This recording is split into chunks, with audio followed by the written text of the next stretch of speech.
আরে বাল তুমি আমার দাদুনে কো একটা ফটো লিখে দাও আমি মানে দিচ্ছি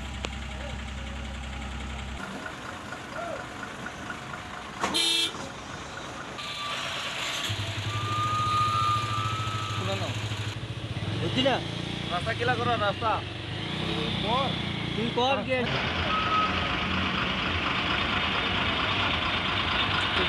कहाँ के रहने वाले जम्मू कश्मीर का करते क्या है आप हम गाड़ी चलाते हैं गाड़ी चलाते हैं तो यहाँ पर आप ड्यूटी कर रहे हैं गाड़ी रास्ता खराब है सर रास्ता बहुत ख़राब है यहाँ का जब भी आते हैं तभी फंस जाते हैं अभी आप देख रहे हो हम परसों से फंसे हुए हैं यहाँ पे तो रास्ता कोई क्लियर करता नहीं है ना कोई ट्रैफिक वाला है ना कोई है पुलिस प्रशासन कुछ भी नहीं है वो जो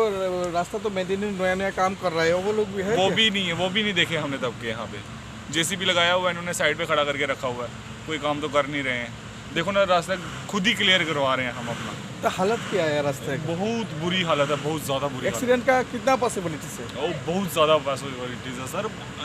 एक्सीडेंट तो हो गई होगा हल्का सा ब्रेक लगाते हैं टायर उस तरफ हो जाता है पूरा तो खाना वाना खाया क्या अब ऐसे ही है सर क्या करेंगे ओके थैंक यू ओके